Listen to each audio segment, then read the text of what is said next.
The day America struck Tokyo. On the morning of April 18, 1942, 16 Army Air Forces B-25 Mitchell bombers launched from the flight deck of an aircraft carrier in the Western Pacific. The target was Tokyo. The mission had been planned less than 2 months after Pearl Harbor, conceived as a direct answer to the shock of December 7th and as a strategic experiment. Could medium bombers, launched from a carrier, reach the Japanese home islands, strike a symbolic target, and return? The plan was audacious and improvised. It was also meant to be visible, a psychological blow as much as a military one. The task fell to Lieutenant Colonel James H. Doolittle and his volunteer crews. Their training was hurried and specific: shorten takeoffs, climb quickly, fly low over water to avoid radar, reach the target at dawn, deliver their bombs on military and industrial facilities in Tokyo and other cities, then continue west and attempt to land in China. The operation carried enormous technical challenges. B-25s were not designed to take off from carriers. The launching distance was short, the deck pitching, the loads heavy. The crews knew that if anything went wrong, they would not return to the carrier. The plan accepted that many airmen would be forced to bail out or crash on Chinese soil, then rely on local assistance.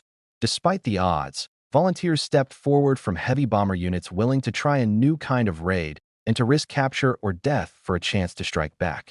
Months of industrial preparation and logistical coordination behind the operation routinely go unremarked in quick summaries. The carriers were stripped of useful equipment to accommodate the bombers on deck. The Mediterranean and Atlantic theaters freed resources so Hornet could host the B-25s. The Army converted the Mitchells to long-range configuration, fuel tanks added, weight reduced where possible, bomb racks adjusted. The crews practiced short-field takeoffs repeatedly. Intelligence officers mapped targets and expected defenses, while planners calculated fuel margins, flight paths over water, and alternate landing sites in China. What made Doolittle's raid possible was not just courage. It was the intersection of initiative, industrial capacity to reconfigure and supply aircraft quickly, and multinational coordination with Chinese organizers who would shelter down crews.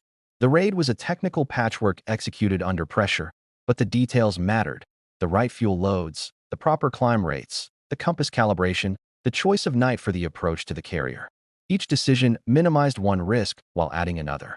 At 8:20 local time on April 18th, 16 B-25s rolled off the deck of USS Hornet and into the gray sky. They climbed from the carrier in formation, engines screaming, shadows passing over the waves. For a moment, the Pacific looked like an empty stage and the raiders like improbable props launched from an unlikely set. The planes flew low and fast, hugging the sea as they headed toward the Japanese coast. Radio silence was enforced. Visual signals and prearranged times dictated the attack. The crews were a mix of veterans and volunteers, mechanics and pilots, all aware of what failure might mean. Fuel margins were thin. Navigation would be by dead reckoning and occasional radio fixes. The weather would be a factor the whole way. The American public would later remember the image of 16 bombers rising from a carrier into the dawn, but for the men aboard, every minute was a calculation and a prayer. They reached Honshu as dawn softened the silhouette of the Japanese coast. The attack itself was not designed to produce mass physical destruction. The Mitchells carried modest bomb loads, and the precision available at low altitude limited widespread damage compared with later saturation bombing campaigns. The targets were military, industrial, fuel depots, and symbolic installations. The raid struck at Tokyo, Nagoya, Kobe, Yokohama, and other cities, dropping incendiaries and general-purpose bombs on shipyards, oil storage, and aircraft factories. Against the physical damage, the immediate military effect was limited. The raids forced Japan to reevaluate air defenses and to divert resources. But they did not cripple production. The broader result was psychological. The raid shattered the Japanese public's sense of security. For the first time since Japan's early victories, the home islands had been tangible battlegrounds. The emperor's subjects saw smoke on their horizon, felt the war invade their daily life. The Japanese leadership, long assured of security at home by distance and naval power, had to respond politically and militarily. The raid's designers had understood that damage alone would not be the key. The spectacle of American bombers over Tokyo would demand a response and, crucially, would signal that the United States could reach Japanese soil. The raid's immediate American payoff was moral and strategic. In the United States, Already shaken by Pearl Harbor and by early Pacific defeats, news of the raid unleashed a surge of relief and pride. The public learned that Americans had answered an earlier humiliation with courage and invention. The military celebrated the raid as proof that the U.S. could project air power across the Pacific and as confirmation that improvisation and daring could create strategic momentum. The U.S. government used the raid for morale and propaganda. Images of the crew, the carrier launch, and Doolittle himself were circulated widely.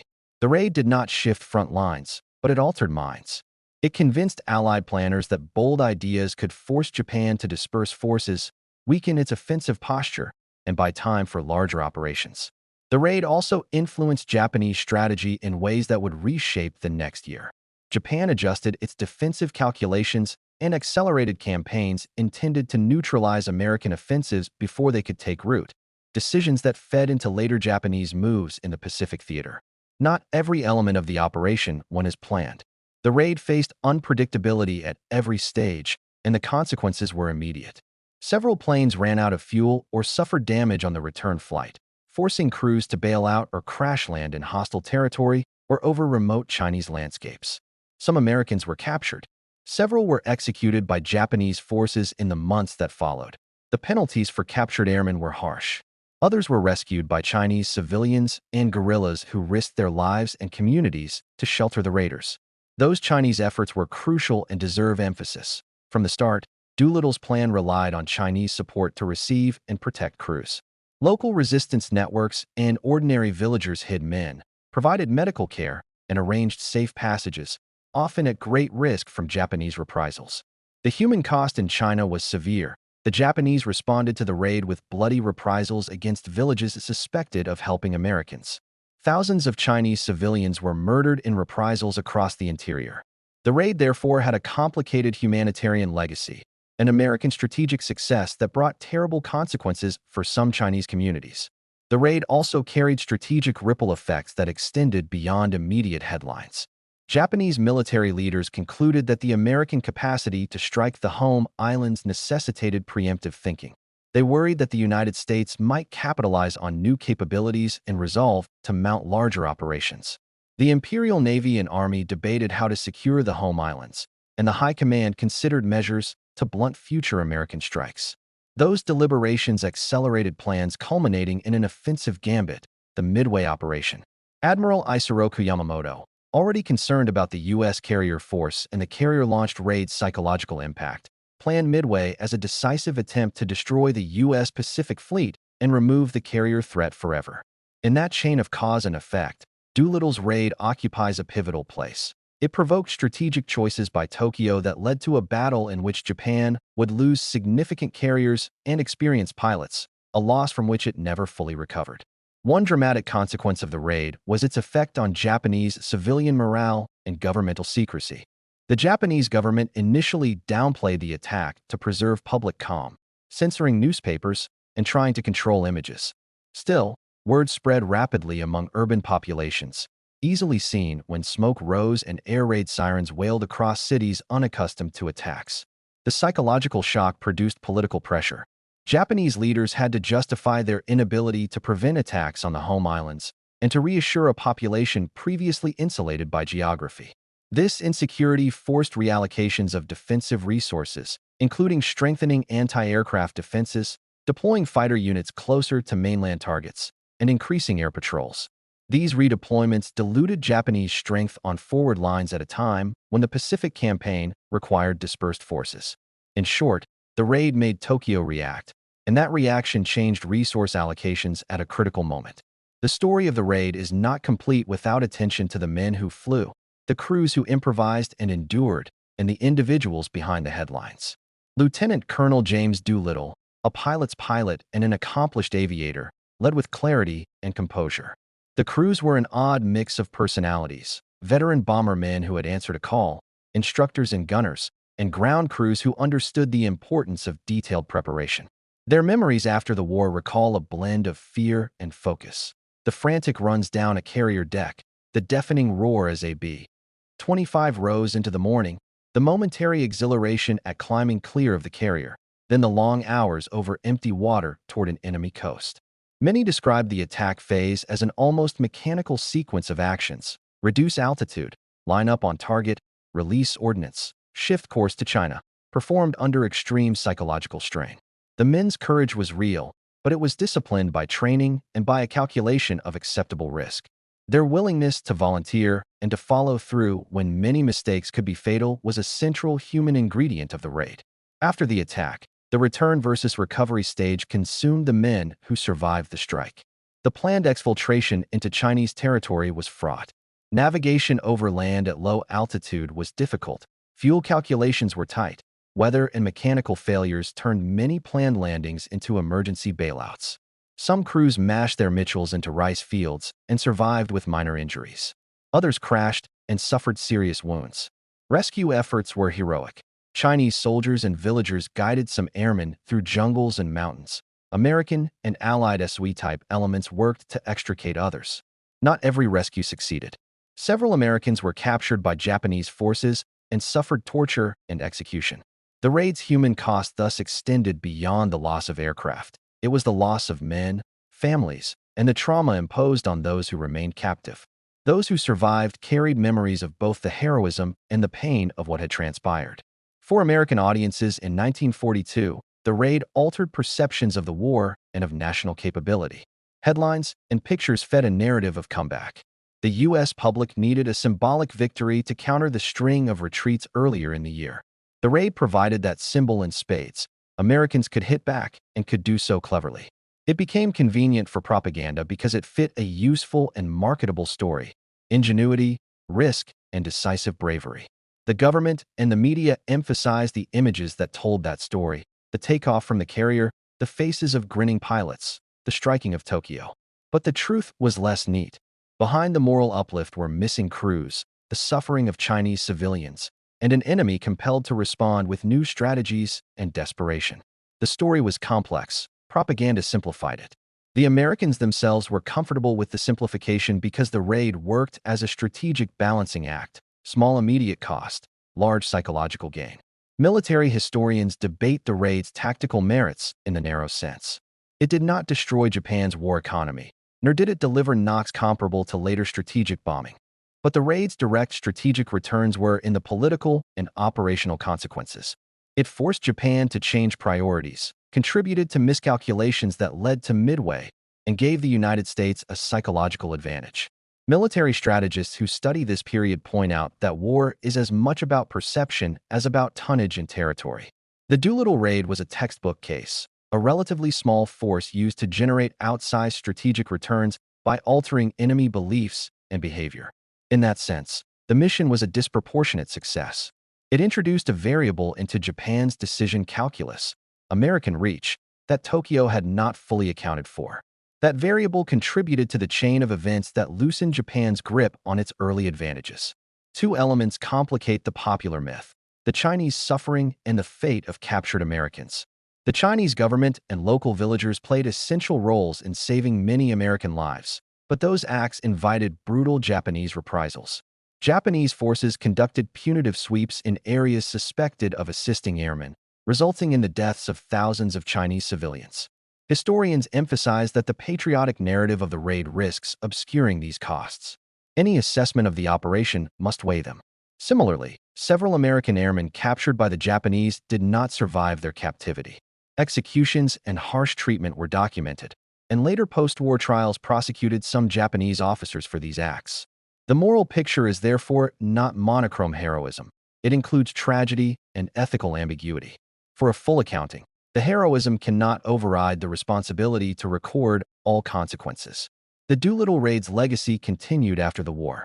The operation became a foundational myth in American military lore, a story of audacity, invention, and the possibility of striking back against an overweening foe. Doolittle himself was celebrated, promoted, and awarded the Medal of Honor.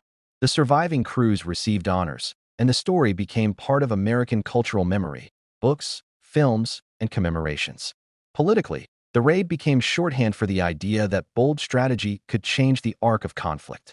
Operationally, it taught militaries the value and the limits of strategic surprise and long-range strike capability. Tactically, it encouraged development of carrier aviation, not only for fighters, but for various strike profiles and for experiments that stretched carrier doctrine. The technology and improvisations tried during the raid fed into later innovations. The idea that air power could project from ships into the heart of the enemy shaped naval and air doctrine for decades. Beyond doctrine and heroics, the raid also affected individuals and families. The airmen who returned to peacetime found that their personal stories were transformed into tales of national resilience. Some became spokesmen, others receded from public life. The Chinese who sheltered them often received little recognition at the time. Many suffered reprisals and long-term trauma. Post-war accounts and memorials have attempted to rectify that by honoring Chinese contributions and documenting reprisals, but recovery from those wounds is uneven. The raid's human footprint crossed national lines and did not respect neat narratives. It left gratitude and sorrow intertwined in its wake. Strategically, the raid is best understood as a force multiplier for national morale and as a spark that forced a recalibration in Tokyo. Its tactical costs were contained. Its psychological yield was large.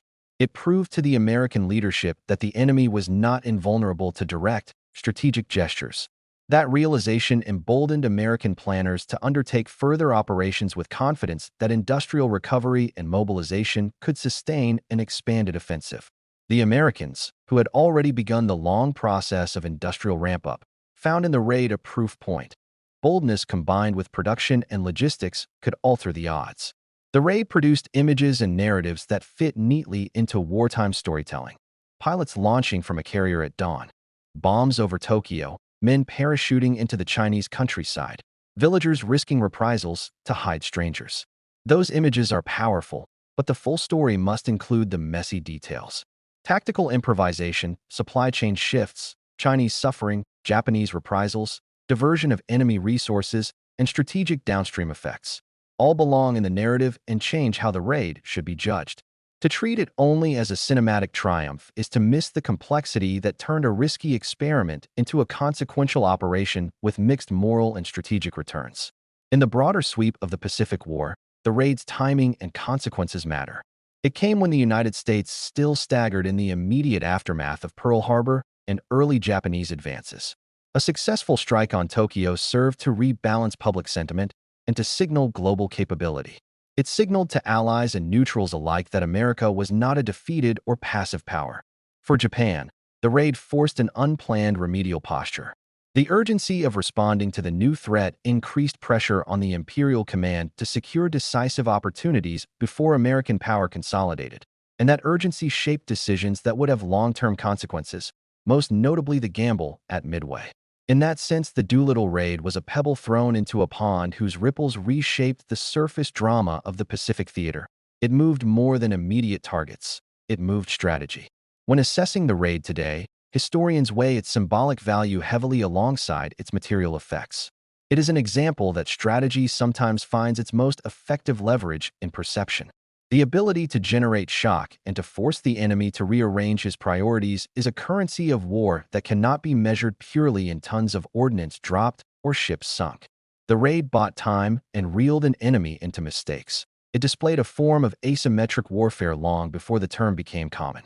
It is an exercise in operational creativity, taking limited means and using surprise and audacity to obtain an amplified strategic outcome. That analysis does not simplify the human consequences. The Chinese villages punished for helping Americans suffered terribly, and those deaths must be remembered as part of the story. American airmen who were captured and executed suffered uniquely cruel fates that complicate any unalloyed celebration. The men who flew the mission and those who rescued them deserve honor, but the moral ledger must be balanced by acknowledgement of the costs visited on others. The raid's legacy is therefore mixed, a triumph of daring and an episode that produced collateral tragedies.